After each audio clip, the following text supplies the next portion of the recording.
Alright, in this video I wanted to show you how to determine the intervals of this parabola. And we're looking at x intervals, so we're looking at what's happening to the graph as it goes up and goes down, and when does that happen. So this graph is going up at this point, so if I'm looking at x values, these are my x values this way, and the x values, as I'm coming to the left here, this graph is going up higher and higher until it gets to that point right there. And that point right there, which is the vertex, and that point is 3 and 2. The x value of that is the 3. So that's where the tipping point is, where the graph goes up, and then right there it turns, and then it starts coming down. So it starts coming down in this interval. Again, I'm looking at x's, so left and right.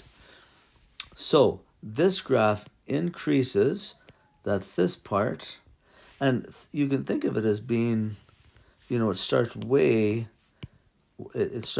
over this way.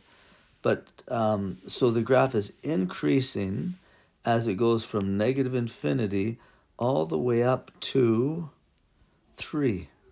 It's always that x value. So from negative infinity to 3, the graph is increasing. And then right there, that's that tipping point, then the graph starts to go down.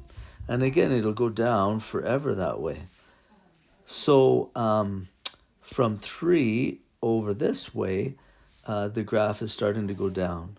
So its interval would be 3 and a positive infinity. Okay, so for that interval 3 to a positive infinity, the graph is going down. And you can show that, let me do another one. You can show that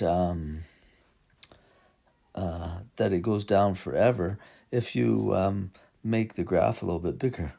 So say y is equal to, I'll do another one, x plus 3 bracket squared minus 4. There. So there's a graph there, and the graph is going up, and you'll notice if I zoom this, if I keep zooming, and maybe I'll zoom my x values too. So you can zoom the x and the y values as much as you want. See how big I'm getting? But the graph is always coming down from the left and then going up to the right. So this one's going down until it gets to that vertex. Now the vertex, there I have it, is negative 3 and negative 4. Yeah, you can't really see it because I've zoomed out so far, but that's the vertex. And again, it's always the x value. So as I'm coming from this way, the graph is going down, down, down, down till it gets to that point.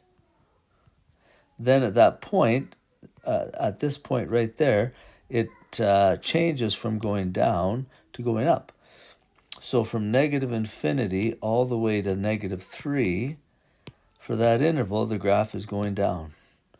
But then from negative 3 all the way to positive infinity, the graph will be going up. Hopefully that helps you on the intervals.